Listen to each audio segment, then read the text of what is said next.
Dividiremos la sesión de hoy en 8 partes o secciones,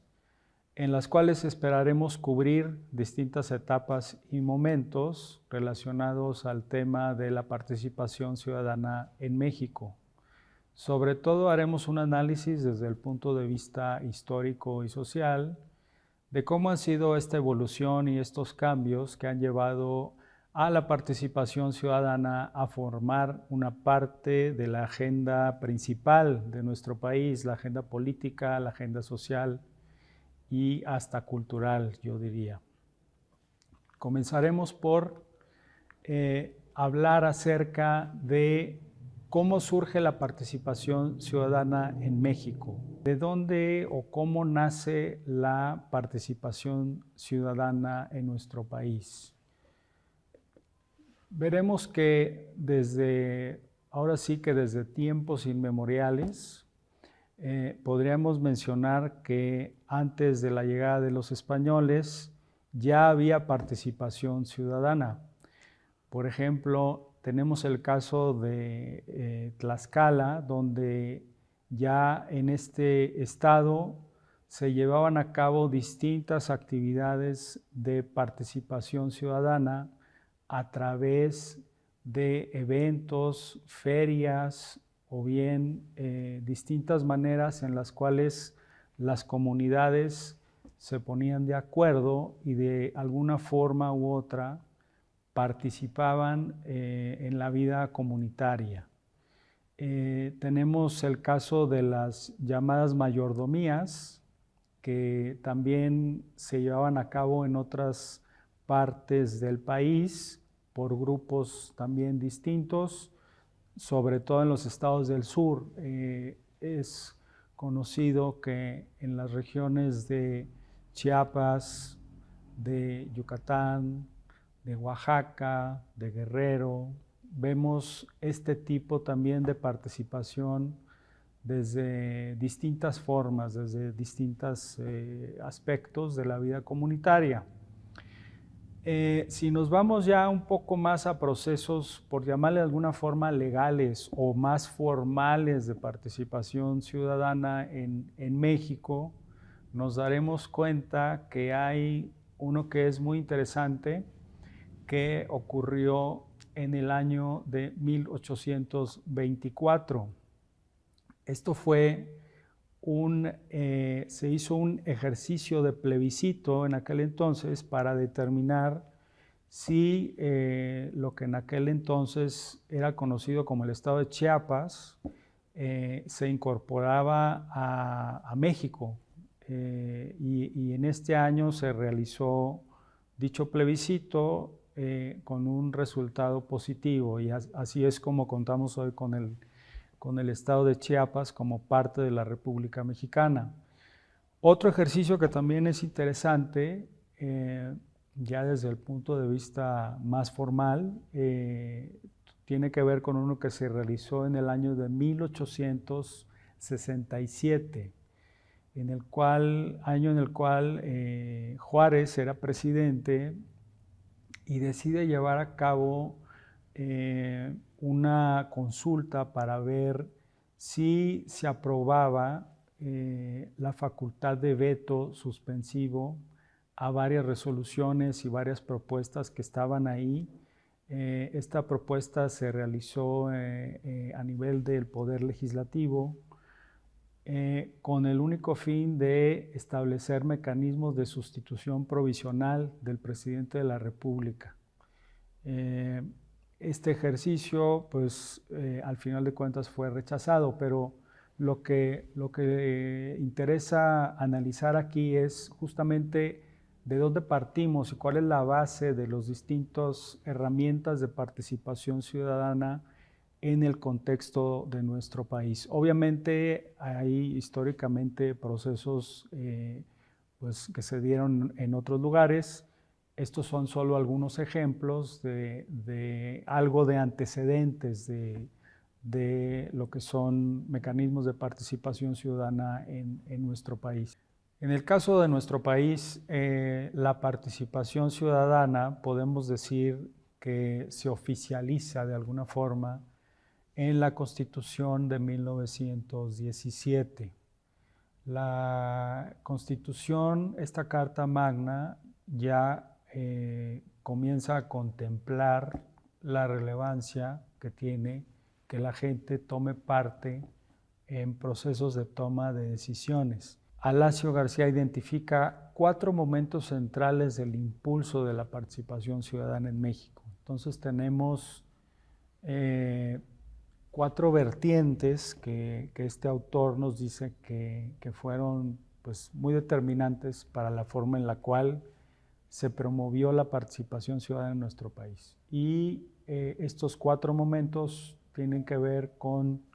la implementación de políticas públicas desde los gobiernos. Ese sería un momento primero. Después pasaríamos a uno que tiene que ver con lo que son los diseños legales e institucionales. Después, un tercer momento tiene que ver con la gestión autónoma desde la gobernanza electoral.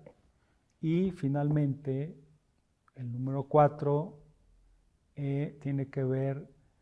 como la consecuencia de las propuestas impulsadas centralmente por agendas de arriba hacia abajo. Entonces, aquí creo que tiene este autor, centra estos 4 puntos en lo que comentábamos hace un momento. El hecho de que la interpretación de la participación ciudadana en nuestro país se hace vinculándola solamente a una visión desde el Estado, es decir, inicialmente no existe esta posibilidad de ver maneras de participación desde afuera. Ahora, de aquí, con este preámbulo de los 4 puntos, a mí me surgieron una serie de ideas y de cuestiones que creo que sería importante que nos preguntáramos cuando estamos haciendo este análisis del surgimiento de la participación ciudadana en México. Comenzando por qué entienden las autoridades por participación ciudadana. Esta pregunta creo que tiene un buen fundamento porque existen muchas diferentes interpretaciones acerca de lo que es la participación ciudadana. Quizá para unos sea que la gente pueda votar libremente, hombres y mujeres que puedan ejercer este derecho al voto. Pero para otros ya involucra otro tipo de acciones, no solamente el momento electoral, sino también ir más allá de ello. Y creo que esta parte pues, juega un papel preponderante, ¿no? También. Otro punto tiene que ver con los problemas prácticos de los mecanismos o las prácticas de participación ciudadana.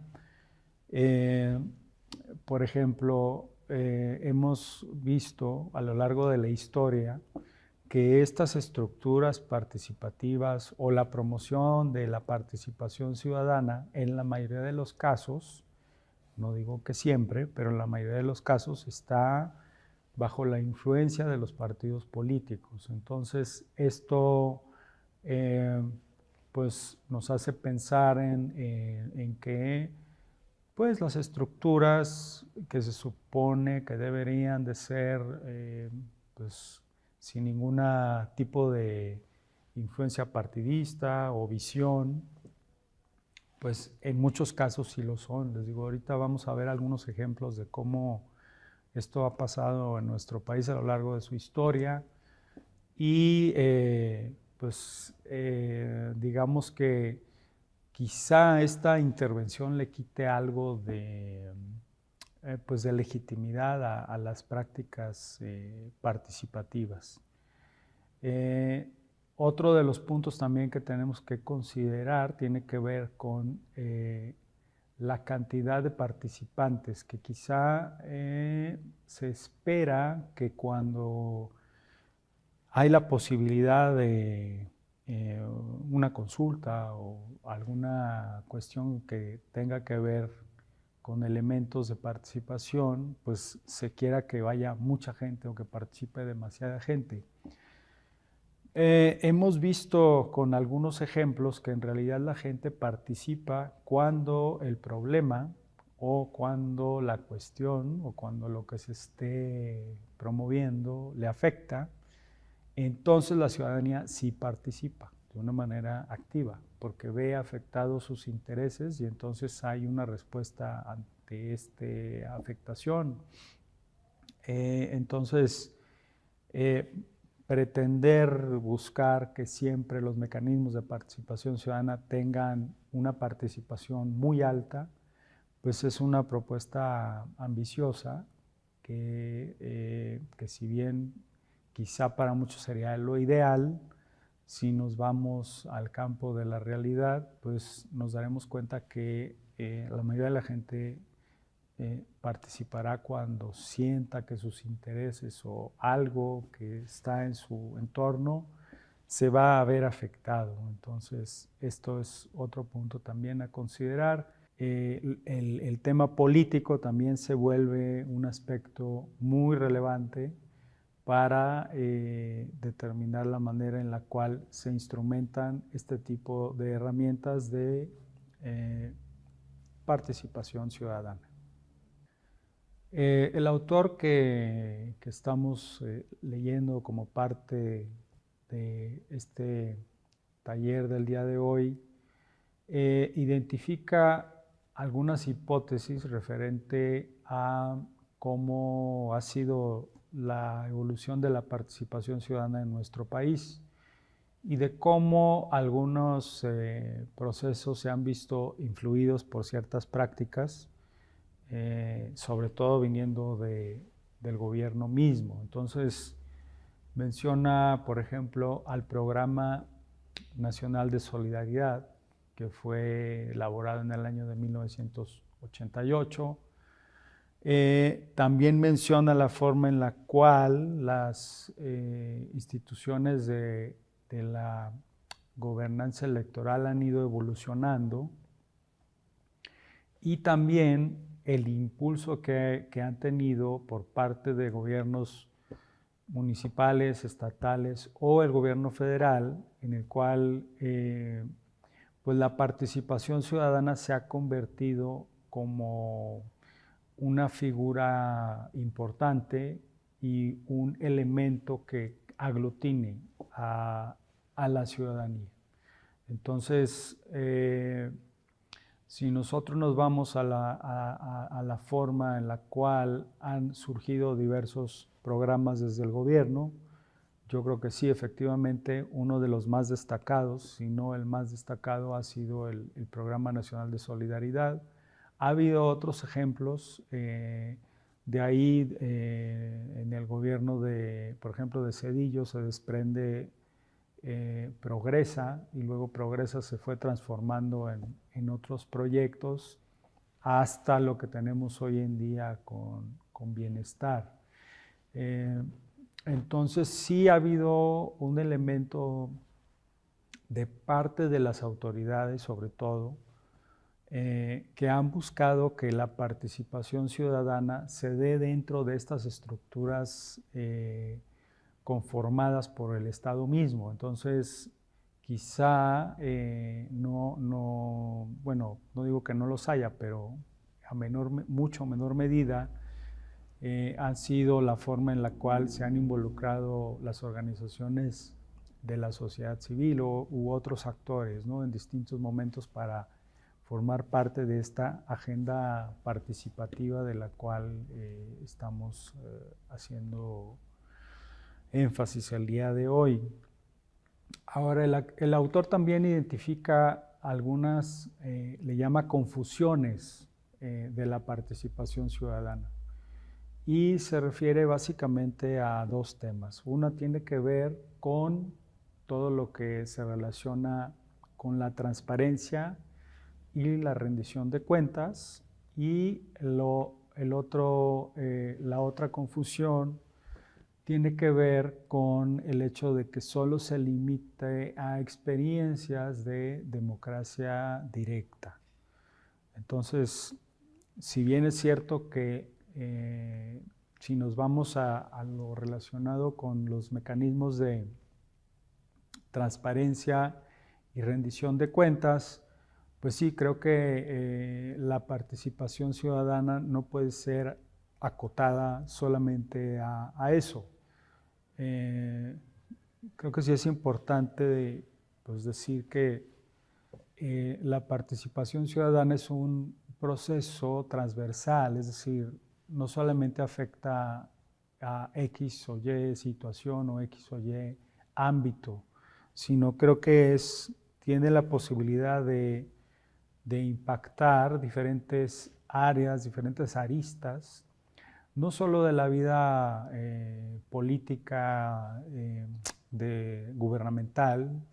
sino de muchas maneras. Es decir, hay diferentes organizaciones, diferentes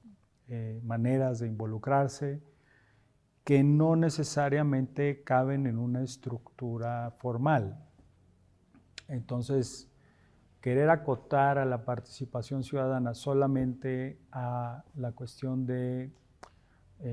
transparencia y rendición de cuentas, pues sí me parece que no sería lo apropiado. Y por otra parte, tampoco sería apropiado solamente verla como que forme parte de mecanismos de democracia participativa. Es decir, sí es importante, y de hecho ya veremos más adelante algunos ejemplos de leyes de participación, y nos daremos cuenta de que pues en la mayoría de ellos hay prácticas de democracia directa. Entonces se ve a la participación ciudadana como esta necesidad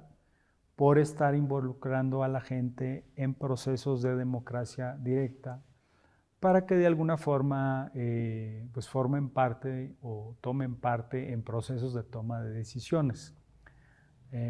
Aquí pues valdría la pena también hacerse la pregunta de si solo con eso sería suficiente, es decir,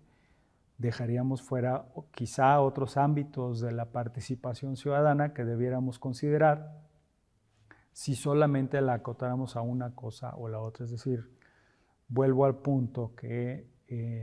creo que la democracia participativa, o más bien la participación ciudadana, es un elemento transversal que abarca distintas aristas y distintos momentos no solo de procesos electorales o de democracia directa o de rendición de cuentas, sino que abarca cada uno de ellos, pero al mismo tiempo los abarca a todos, hasta más, ¿no? Otros que están fuera de las estructuras formales de participación o institucionales, ¿no? Entonces, también eso creo que es relevante y que es un punto que debemos destacar. Existen 3 momentos que son muy importantes para la evolución participativa en México. El primero de ellos es el movimiento estudiantil de 1968, un movimiento pues, de trascendencia global, en el cual nuestro país se ve envuelto y toma o tiene un liderazgo muy importante, y del cual se desprende un proceso democratizador que lo seguimos experimentando hasta nuestros días. Ya hace más de 50 años que se llevó a cabo este movimiento, y las consecuencias y todo lo que involucró para nuestra sociedad, pues sigue estando presente. La demanda de mayores libertades ante un Estado autoritario, pues era el principal grito de los estudiantes en aquellos días, y esto tuvo un primer impacto en la estructura de gobierno. Posteriormente podemos mencionar también la crisis económica de 1982, en la cual nuestro país apostó por pues un modelo de desarrollo que estaba basado en el petróleo, y al haber una crisis petrolera mundial, pues prácticamente todas nuestras esperanzas de crecimiento, desarrollo y de prosperidad económica pues se vinieron abajo. Entonces fue un momento también complicado que pues ya venía precedido de distintas crisis desde el punto de vista social. No hay que olvidar que todo esto se da en un contexto de partido único, es decir, si bien es cierto que había elecciones, la mayoría de estos procesos electorales pues estaban dominados por el partido único, y la oposición pues prácticamente no existía, porque no tenía la posibilidad de obtener triunfos importantes para su crecimiento. Entonces, este fue otro momento pues también importante para que hubiera una evolución.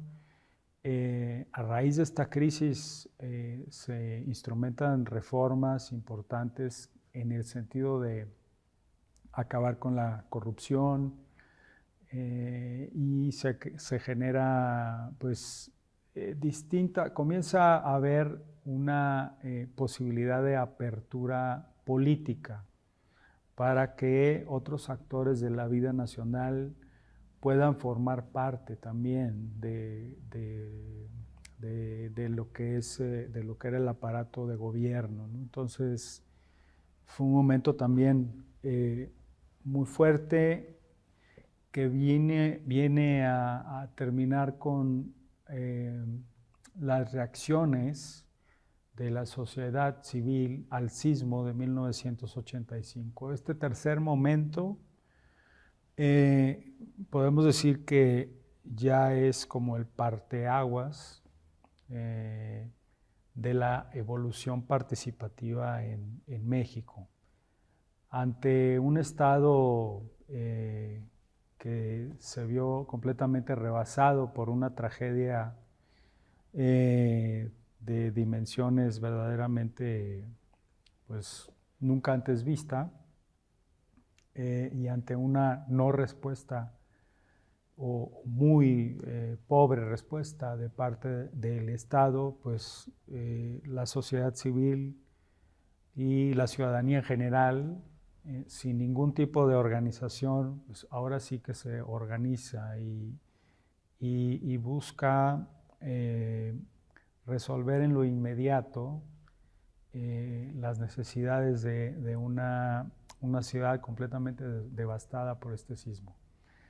Vemos en este proceso la formación y el desarrollo de distintos actores y prácticas que en los años después del sismo formarán parte pues ahora sí que de la clase política, no solo de la Ciudad de México, sino de todo el país. Entonces, la sacudida del sismo no solo fue en términos materiales, sino que también es una sacudida al sistema político mexicano. Esta sacudida tiene una trascendencia pues histórica, y hasta la fecha seguimos viendo también los efectos de este terrible suceso que evoluciona en una serie de dinámicas de apertura social, política y de muchos sentidos. Sí, comentábamos que el Estado tiene una respuesta ante estos tres momentos que habíamos mencionado y que fueron cruciales para el desarrollo de las prácticas participativas o de participación ciudadana en nuestro país. Ya lo habíamos comentado acerca de cómo, por ejemplo, la crisis del 82 lleva a que en 1983 se establezca una ley federal de planeación y a través de esa ley se crean los comités municipales de planeación. Podríamos decir que este primer paso fue algo muy trascendental en aquel momento, porque es la primera vez que se ve un esfuerzo por descentralizar una estructura de gobierno completamente pues, centralizada, valga la redundancia, y estos comités comienzan una visión nueva, distinta, de lo que debería de ser un proceso de inclusión democrática y participativa hacia estados y municipios de todo el país. Un segundo momento que definitivamente cambia la historia tiene que ver con la creación del Programa Nacional de Solidaridad. El Programa Nacional de Solidaridad busca generar una conciencia pues de grupo y una conciencia social, un proceso de cohesión mediante el cual la ciudadanía podía participar de todas las obras públicas que se realizaban en el país. Entonces, había comités de solidaridad en prácticamente todo el país y estos comités eran los encargados de realizar obras, proyectos, si bien no al 100%, sí participando de una manera importante. Entonces, por ejemplo, se iba a construir, no sé, alguna calle o alguna carretera, entonces se buscaba que la gente pudiera participar con su mano de obra, por ejemplo, o que pudiera, pues no sé, apoyar de alguna forma este tipo de propuestas proyectos que se realizaban, y la idea era que a través de los comités de solidaridad era como se le daba seguimiento a todos estos proyectos. Entonces se convertía en una herramienta política muy valiosa porque había un contacto constante entre las autoridades y la ciudadanía misma. Entonces veían este proyecto como algo pues, innovador, distinto, y que promovía pues un sentido de identidad que fue muy importante para consolidar este proyecto social. La verdad es que Solidaridad se convirtió en un proyecto que fue pues, insigne de ese gobierno y pues que de 1988 a 1994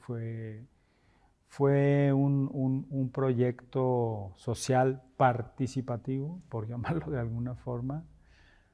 en el cual se cumplieron a cabalidad los elementos que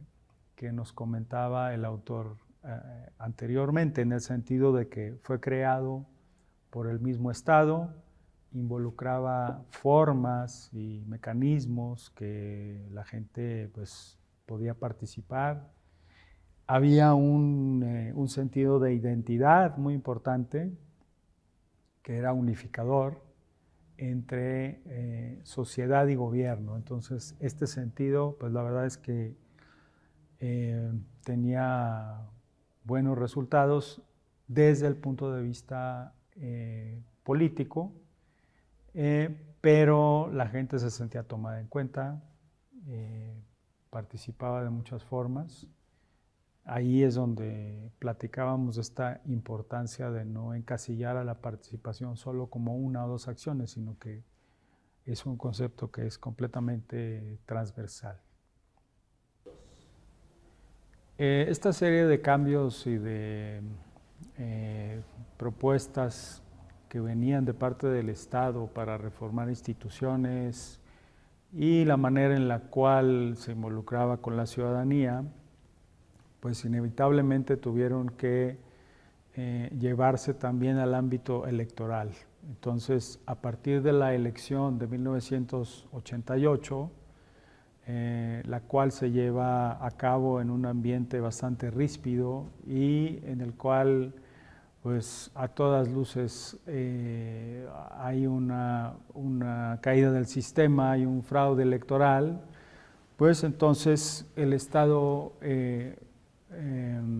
digamos, se aboca por crear las condiciones de credibilidad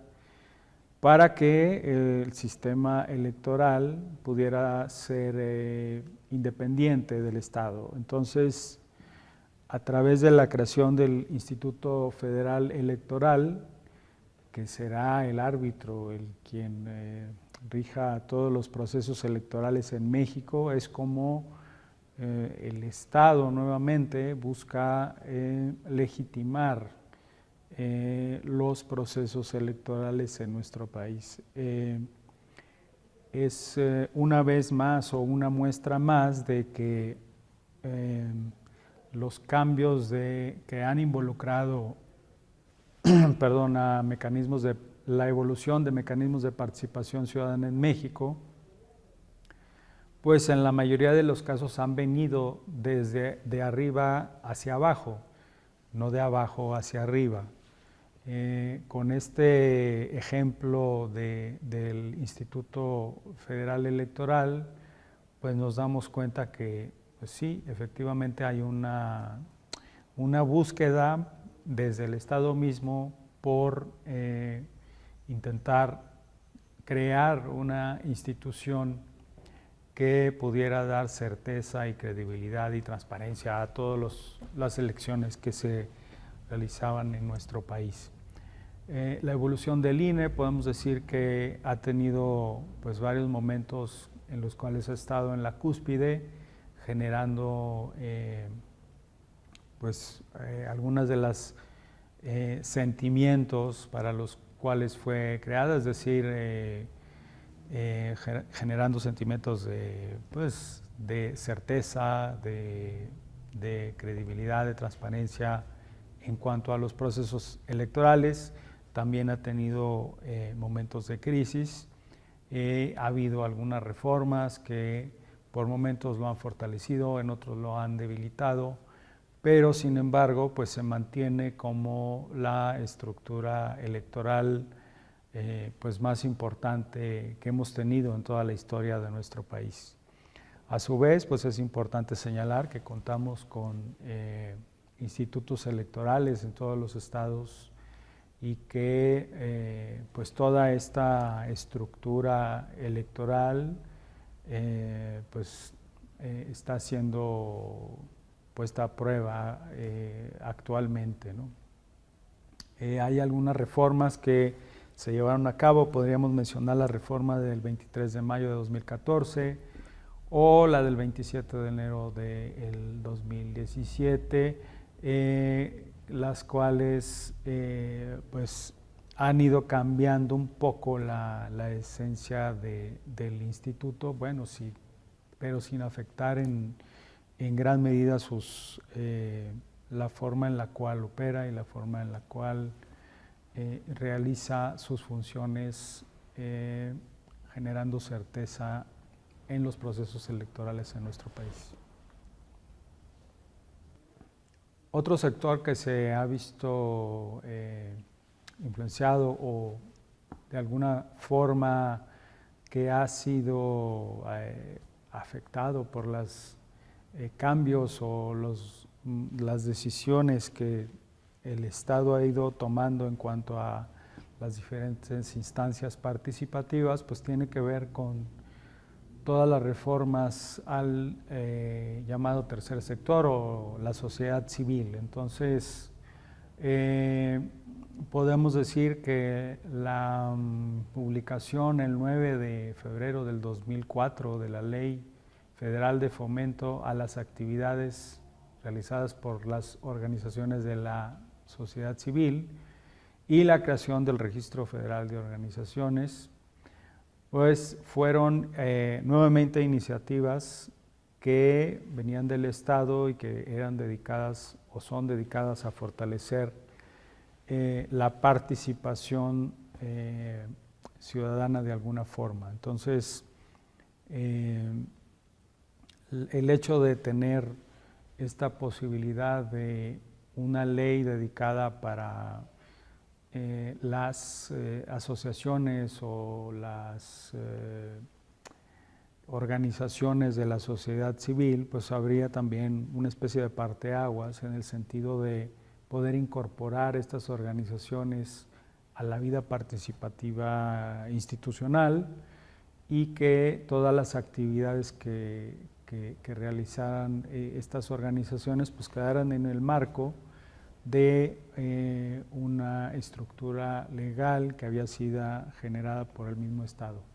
En su momento ya había habido acercamientos y otro tipo de procesos los cuales las mismas organizaciones de la sociedad civil habían ido generando con el Estado mismo y pues este tipo de legislaciones se convertían en una especie de triunfo para muchas organizaciones de la sociedad civil. Entonces, nuevamente el Estado estaba operando de alguna forma para liberar un poco de la presión que se ejercía por parte de una ciudadanía organizada que pretendía tener mayores derechos y tener un impacto en las actividades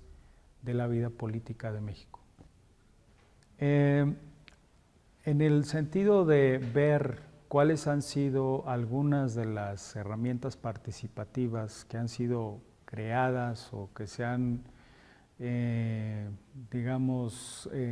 solidificado o que han ido creciendo en nuestro país en los últimos años, tenemos que ahí las consultas juegan un papel primordial en todo este juego democrático. Desde los años 90 hemos tenido varios ejercicios en los cuales se ha involucrado a la gente para decidir cuestiones de la vida cotidiana. Más allá de los procesos electorales y más allá de participar a través de organizaciones de la sociedad civil, esta serie de herramientas lo que han pretendido es involucrar a la gente en decisiones que afectan o que les podrían afectar su vida cotidiana, las actividades que llevan a cabo o un aspecto en particular de la misma. Entonces, a continuación vamos a mencionar algunos ejemplos de diferentes mecanismos, herramientas e instrumentos de participación ciudadana que se han ido implementando en México y que son un ejemplo de que este afán o esta voluntad por generar mayores espacios y herramientas participativos que vayan más allá de los meros procesos electorales, pues está vigente hoy en México. Entonces comenzaríamos por ver algunos ejemplos que tienen que ver con consultas que no necesariamente están dentro de un formato institucional. Entonces podemos mencionar una consulta que se llevó a cabo en 1995 por el EZLN por demandas de seguridad social. Este formato no cabía dentro de ninguno de los instrumentos legales, y sin embargo pues se llevó a cabo, y podríamos decir que su activación, a diferencia de otros procesos, esta vino de abajo hacia arriba, es decir, fue un proceso distinto, no fue una consulta que haya sido promovida por el Estado, sino más bien por la ciudadanía, que buscó hacer una consulta en este sentido. Otro ejemplo que podemos mencionar es,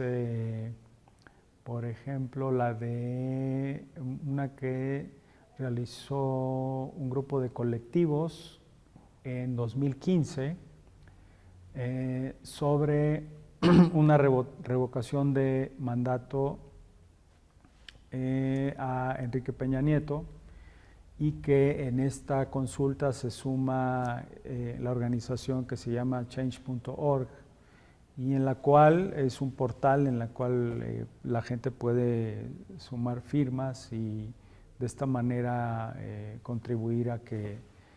el punto que se esté tratando ahí pues se le dé una mayor relevancia.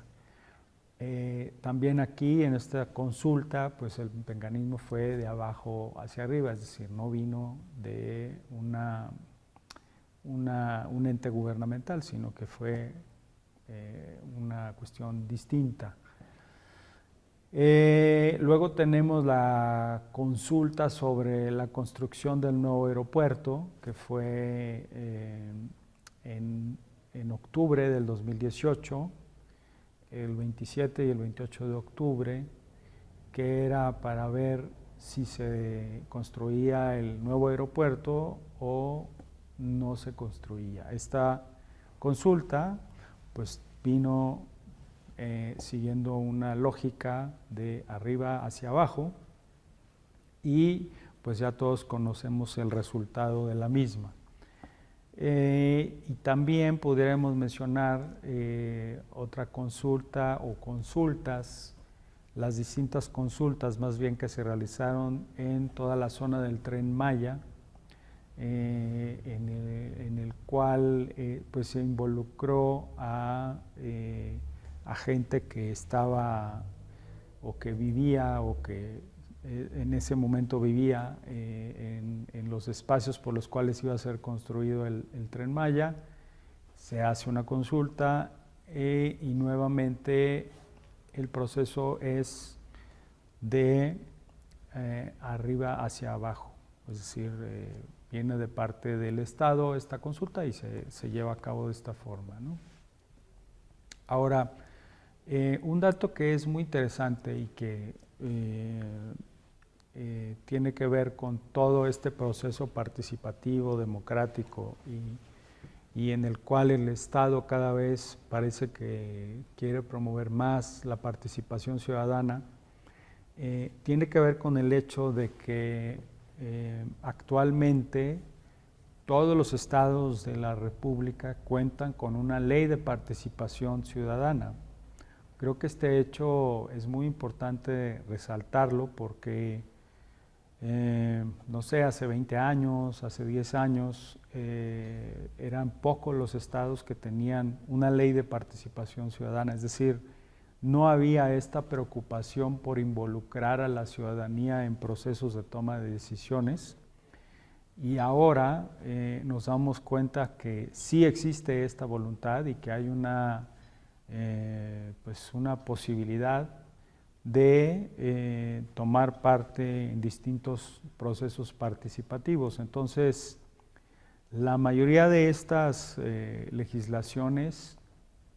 tienen dentro de sus herramientas al referéndum, al plebiscito, a la consulta ciudadana y a la iniciativa ciudadana. Entonces, fíjense ustedes cómo estos 4 instrumentos de participación